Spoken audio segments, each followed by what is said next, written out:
Good morning, good afternoon, good evening. Welcome to another episode, another installment, another edition of the Sweet Nothings podcast. If you're new here, my name is Kelly and I am here to whisper said sweet nothings in your ear.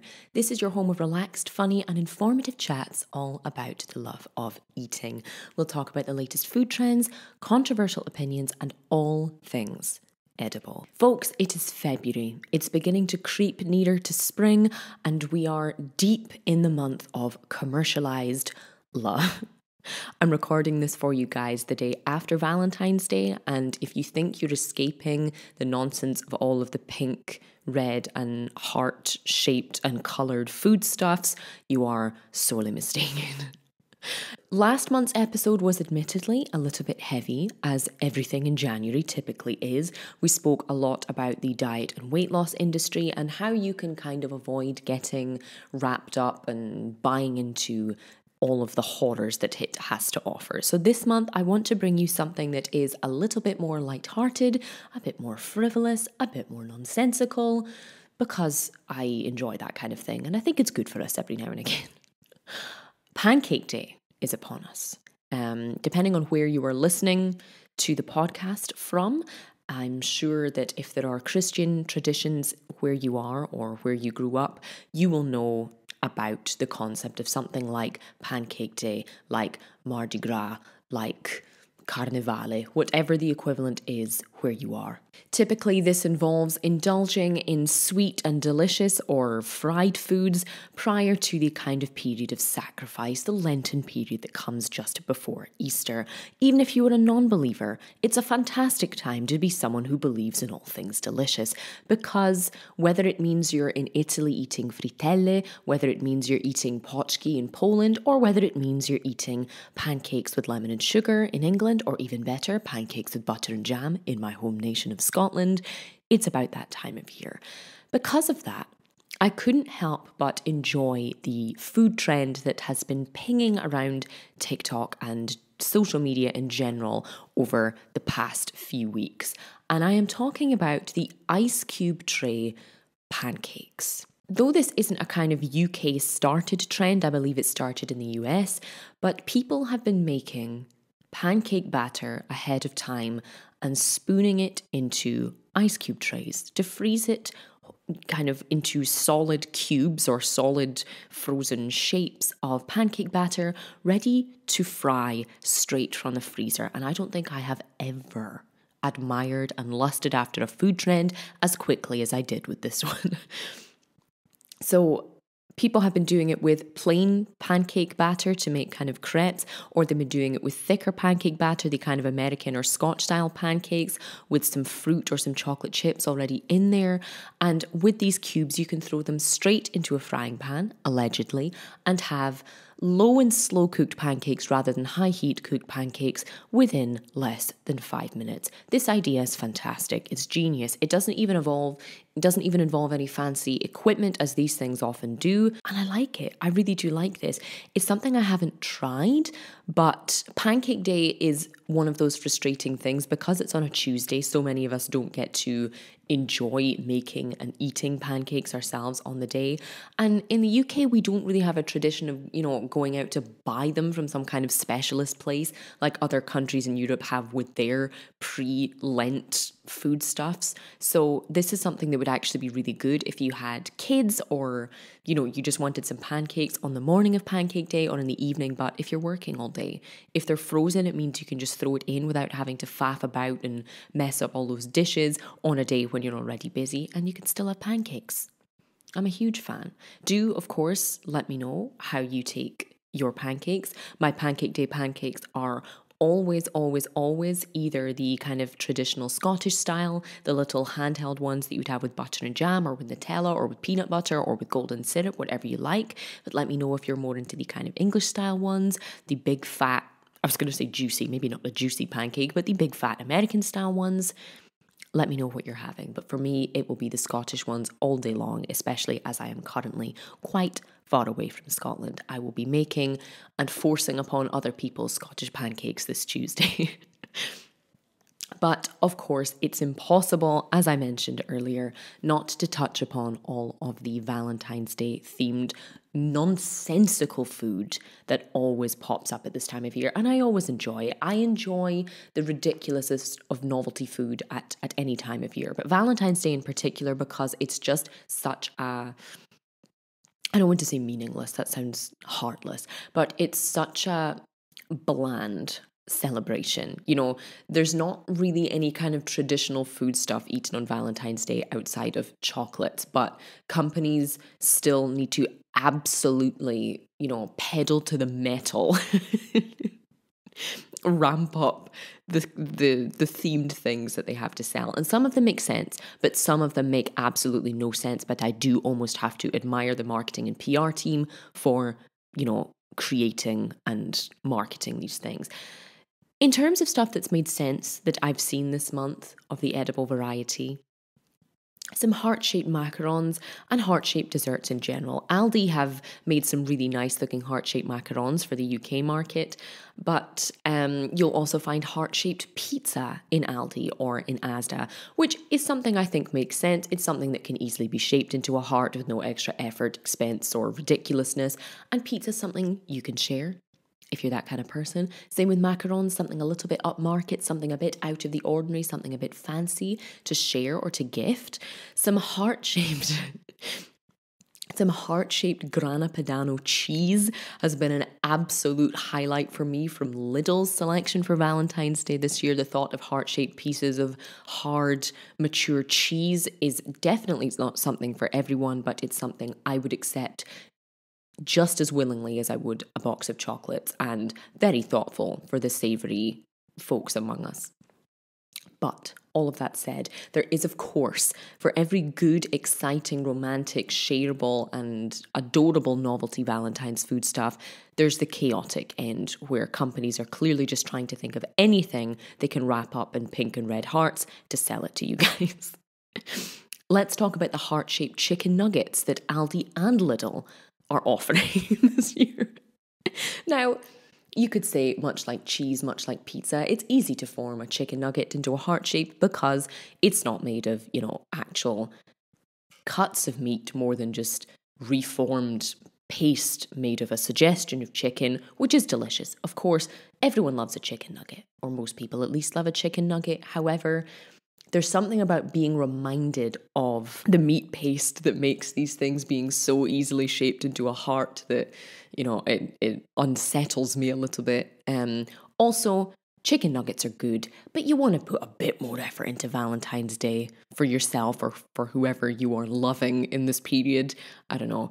Lidl have also decided to sell some steaks with heart-shaped pieces of butter to put on top of the steak. Now, fine, steak is a classic kind of Valentine's Day food stuff. It's a romantic dinner for two kind of thing because it's a bit fancy and a bit out of the ordinary. However, as soon as you put this butter on top of your steak, it's going to melt. Will the person even see that it's heart-shaped before it goes on top of the steak? If they do, it's probably already too late for it to melt nicely all over the steak. And there's something about it that's just so last minute that just makes me think, you know, come on. However, that said, it does make more sense than one of Sainsbury's offerings this Valentine's Day being their chocolate frogs. Now, the only thing that comes to mind after Harry Potter, because to me, you know, someone born in 1995, chocolate frogs are something that you associate with Hogwarts School of Witchcraft and Wizardry. It's something that is very Harry Potter related. It's a Harry Potter collectible that's even sold in the real world as a Harry Potter themed collectible that would come with those Wizarding World cards. But for some reason, Sainsbury's have decided to push this as a Valentine's Day product. The only way I can think that they have justified this is the whole concept of, you know, the frog prince, kissing frogs to get to your prince. But you're not kissing these frogs, you're eating them. The princess and the frog doesn't really make sense from the concept of eating the frogs gifted to you by your prince. You know, the whole idea was that you fell in love with someone without them being handsome and, you know, traditionally attractive, that you kissed them anyway, and then they became a handsome, charming prince. but apparently now we're eating the frogs or sharing the eating of frogs between ourselves and our already handsome or pretty partner. I don't really know. I feel like there could have been many, many shaped chocolates they could have gone with before we got to frogs. But do let me know if I'm missing something here. We move on then to something that I get it. You know, we love our pets, right? We all love our pets. Sometimes a bit too much. And forgive me for saying this, but especially dog people. Cat people have their own stereotypes. Cat people have their own issues to work through as well. But dog people, or at least the marketing aimed towards dog people, I don't think any of us can deny goes way too far sometimes. Way too far. Dogs are wonderful. We as a race do not deserve how wonderful they are. However, there are supermarkets at the moment selling dog-safe Valentine's chocolates for your pet that come with a neckerchief for your dog saying, "I love my human." I love dogs. I adore dogs. I would love to have a dog. Our lifestyle and means at the moment do not allow for it. However, if you are going out of your way to buy a dog which will likely eat just about anything that falls off your plate, and an overpriced box of dog-safe chocolates with a neckerchief that says, "I love my human," just don't buy anything. Just don't buy anything. You know, if that's the state we're getting to, we've gone too far, in my opinion. I don't mean to be a killjoy. Buy your dog something they want to eat. Don't buy them something weirdly anthropomorphized and, you know, something to dress them in, to take photos of. I don't know. It feels almost Black Mirror level commercialized to be doing that on Valentine's Day. But, you know, if you guys have done it, I can't judge. I can't see you either. So, you know, it's fine. Do you? Moving on from the food trends of this month, and there has been very little in terms of food news. It's that time of year. There isn't really much going on. We're out of the depths of the kind of weight loss obsessed part of the year, thank God, and we will be hurtling towards Easter before we know it. So no doubt next month we will have a bit more in terms of food news, but everything this month has been very much geared towards the romantic, the sensual, the sexual, if you will. And speaking of the sexual, apologising to either of my parents if they are listening. However, we are going to get into that this month. Let's talk about food that can get us in the mood, allegedly. We're going to talk about aphrodisiacs. These are something I'm sure at least, you know, you've at least heard of. You've at least heard the term before. And I thought, what better month than February, the month of commercialised love, to talk about the food that can supposedly get us in the mood for various reasons, going from the somewhat understandable, romantic, impressive, sensual, to the downright bizarre.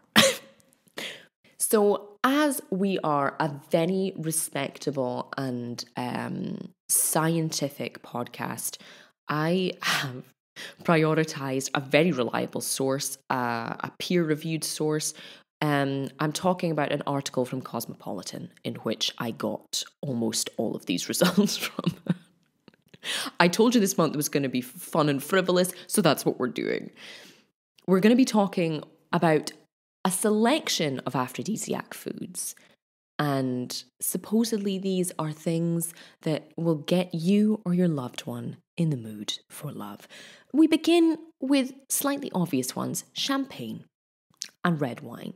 I don't think anyone needs to be told that these can have, you know, mood-enhancing properties, whether they relax you, whether they excite you, whether you're one of those people who after the first sip of wine is already having impure thoughts. We've all been there. Champagne and red wine are on just about every list of aphrodisiac foods, and I get it.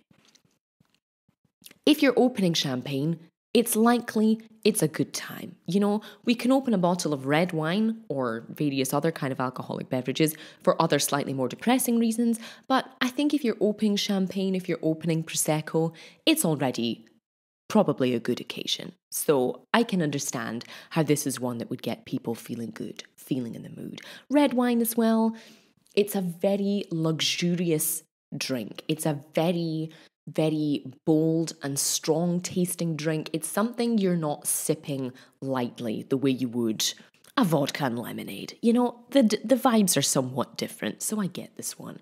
That's followed closely by ingredients such as chocolate and vanilla.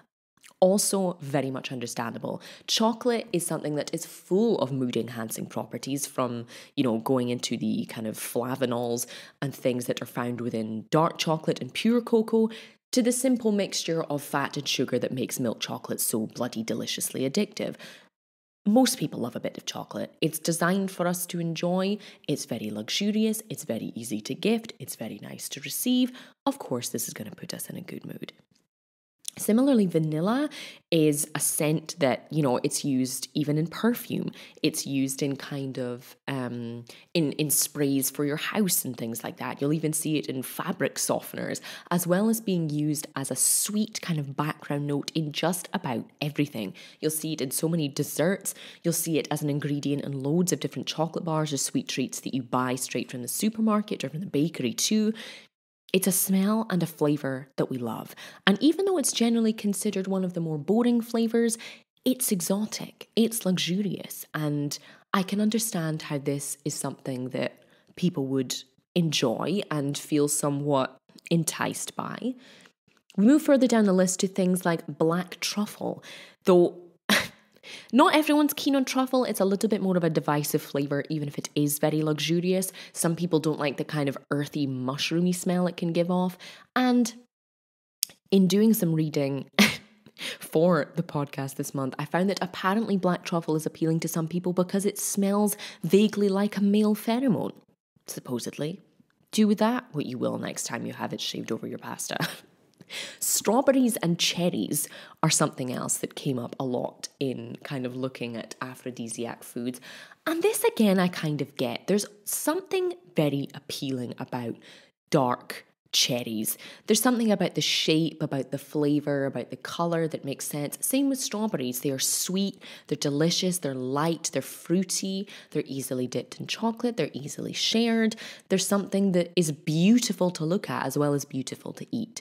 And they go along with the very stereotypical red and pink themes of Valentine's Day and all things romantic, you know? They make sense.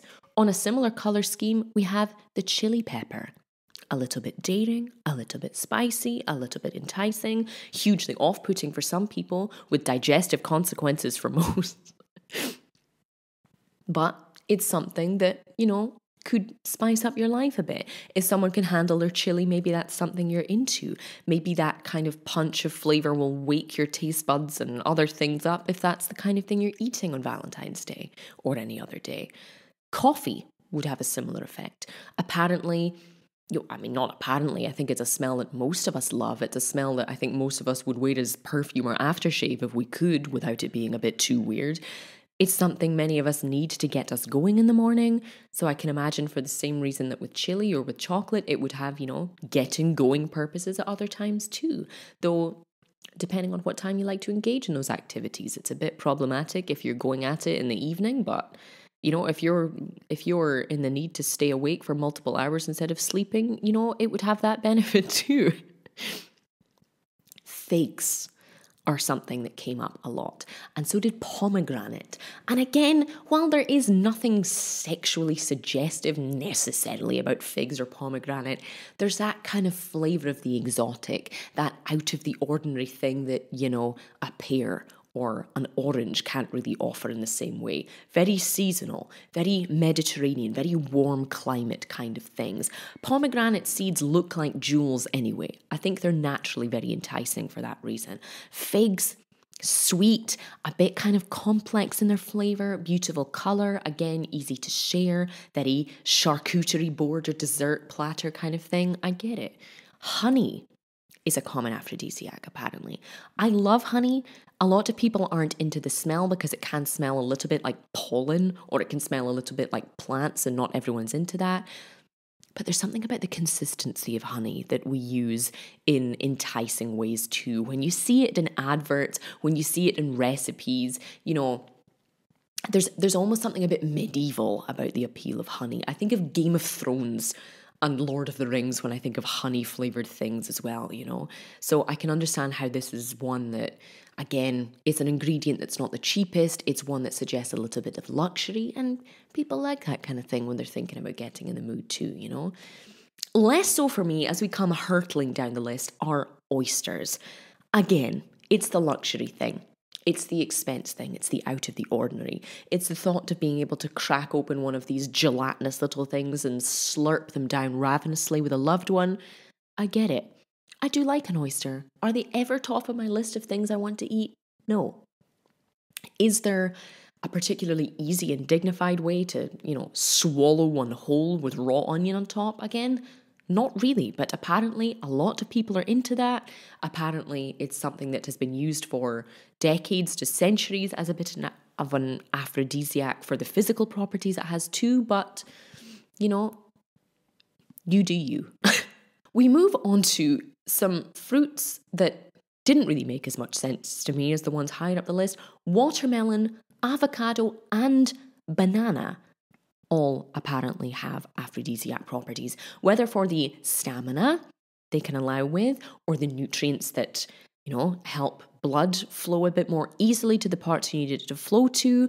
Yes. In terms of actually sensual, I don't really know. Watermelon is a completely orgasmic experience on a hot day when it comes straight from the fridge. I can attest to that. Avocado, I'm less certain of. And banana, even less so. Banana, yes, it's phallic. Yes, it's sweet. Yes, it's creamy. Does it get us going? Are you eating avocado on date night? Are you peeling open a banana on date night? I don't really know. I think of bananas as like a first thing in the morning before you go to work or before you go to the gym kind of food. It's a snack, I don't really know. Similarly, we move on to almonds and walnuts. Those to me are like, this is a terrible pairing of words, but I'm going to say it anyway because it came into my head. Those to me are punishment nuts. Nuts of repentance. You know what I mean? When you think of nuts that you eat deliciously for pleasure, I think of Brazil nuts, hazelnuts, salted peanuts, roasted cashews, even pecans in a pie. Almonds and walnuts are blander, they're more nutritious, they're a bit more They don't really have much flavour or texture to add to things as other nuts do. And so the thought of a handful of walnuts, I just think of dietitians, I think of nutritionists, I think of people who are trying to, enjoy wellness and treat their body fantastically. And to some people that could be very sexy, but to me, some toasted hazelnuts is a lot more sexy, but they weren't on this list, sadly. We move on to rocket and basil, which again, I think of not so much as punishment nuts, but very light, very summery, very, health-favouring foods. Rocket and basil are both delicious, both very fragrant, and apparently are good for, promoting healthy blood flow. Very important for all kinds of activities that aphrodisiacs would potentially lead to, depending on how your night is going, or your afternoon, I'm not going to judge. But there's, is there something sexy about a salad? Is there something sexy about a spicy herb? Maybe for some of us, maybe for the vegans. I'm just joking. Olive oil and pine nuts and salmon are also on this list as we come hurtling towards the somewhat more grim. Olive oil, has had its purposes for both physical massage and, comestibles for a long, long time. Again, it's something very light. It's something very health promoting. It's an ingredient that doesn't make me think aphrodisiac. It's not something particularly luxurious compared to the other ingredients or components on this list.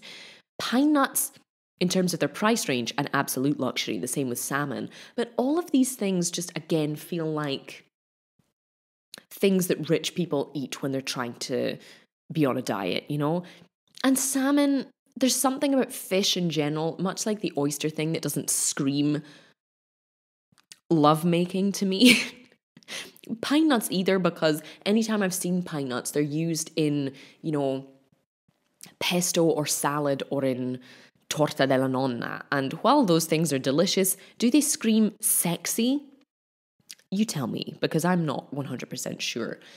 We come further down to spices, specifically cinnamon, ginger, and saffron are all kind of considered particularly enticing in terms of aphrodisiac properties for blood flow, for general health, and for, good mood inducing.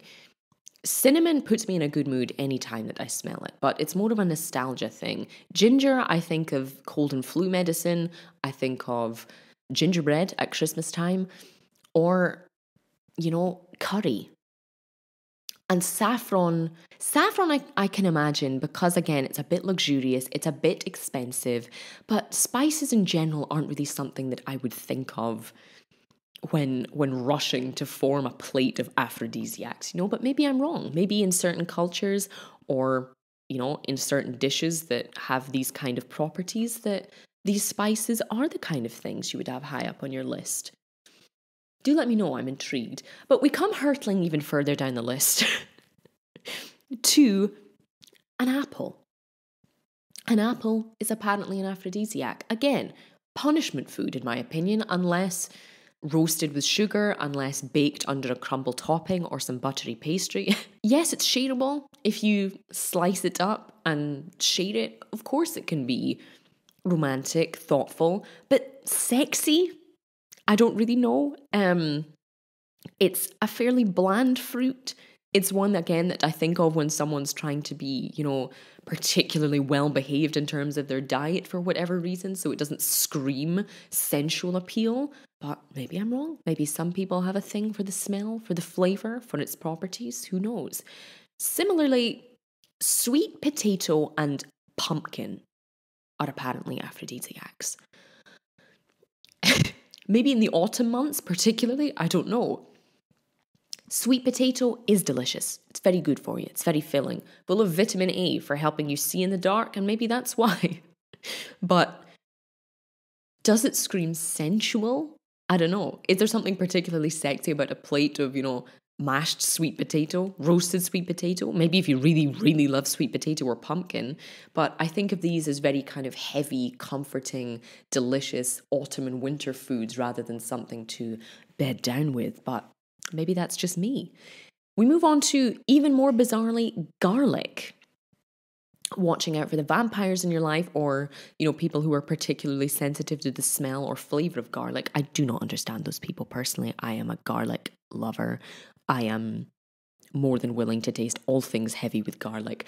However, it's such a notorious breath ruiner that to me it would be like having tinned tuna on this list, or, stale coffee.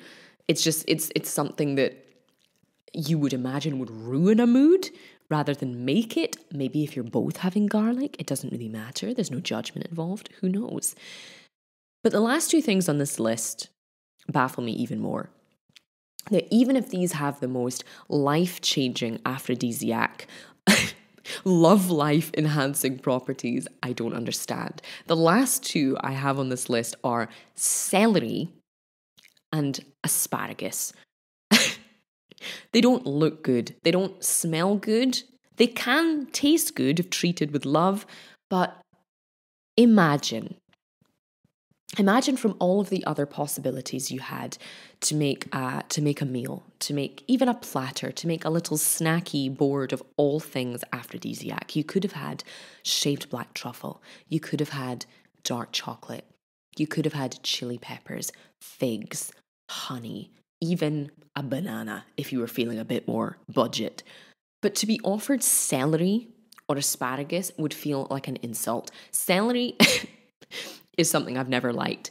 I can see it as a cooking ingredient. I understand its use, but that flavorless, watery crunch is the last thing I want if I'm having something that's supposed to be romantic and luxurious. Similarly, asparagus. A delicious food when eaten in season, and when cooked well, very, very tasty and very good for us. Much like celery, perhaps that's the whole point. However, Asparagus is a food that, much like garlic's effect on our breath, asparagus has an effect on other parts of our body that if you eat it or have ever eaten it, you'll understand. Sugar puffs, or what were called sugar puffs, I think they're now Honey Monster puffs or something, have a similar effect that you wouldn't think would scream sexy and attractive. It has an effect on a part of our body that, might not be the thing that you would want during those kinds of occasions, but maybe for some people, yes. Or maybe the effect it has on our mood, on our health, on our stamina, on our blood flow is more important than, making your pee smell funny. I don't know. But those are all apparently foods with aphrodisiac properties. Some I can understand, some I can entertain, some I am deeply confused by. If someone handed me, a plate full of walnuts and told me all of the things that they can do, I'm not really going to understand it. If they do the same with celery, I'll be downright insulted. But maybe that's on me. Maybe our standards for champagne and red wine and chocolate and black truffle and figs and all things luxurious and expensive and exotic are the problem. Maybe we all just need to be eating more apples to improve our love lives, our marriages, our dating prospects. Who knows? But whether you ate any of these things this Valentine's Day, whether you're planning to dish up a plate with one or all of these ingredients to your loved ones to see if this kind of thing works, do let me know. Personally, I'll continue not to avoid some of these ingredients, but personally I'll keep them fairly bottom of the list. But others, maybe it's not a bad idea to incorporate a bit more vanilla into our lives, a little bit more chili, a few more strawberries when the season arrives. Maybe it's not a terrible idea. And I do also like that there are examples from every season of the year here, meaning that, don't just keep it till the cozy months. Don't just keep it till bikini season. Keep that love life active all year round, even if it means having to add saffron to your sweet potato. If you guys know of any other aphrodisiacs or you have any opinions on these, as always, drop me a comment on social media anywhere at Maverick Baking or shoot me an email because I'm always entertained by your thoughts on these things too. But I'm afraid that is all I have to talk about. And I was going to say touch upon. We might be hitting things too on the nose with that. But that is all I have in today's episode. Something a little bit more daft, a little bit more free and easy than last month. And I hope you enjoyed and probably have even seen more examples of ridiculous kind of Valentine's Day and novelty romantic foodstuffs this month. I certainly have. I always do. As I said before, we are hurtling towards springtime, which I'm sure many of us are pleased about. We're hurtling towards the novelty Easter period, which will bring more carrot, egg, rabbit and bunny-shaped things than we are mentally or physically prepared for, and I look forward to it. But I hope you have enjoyed this one. I hope you had a pleasant Valentine's Day, whether you are in love or not. And I hope the rest of the month treats you well. Thank you as always for listening. Go and enjoy some aphrodisiac foods within your budget and seasonal possibilities, and I will see you for the next one.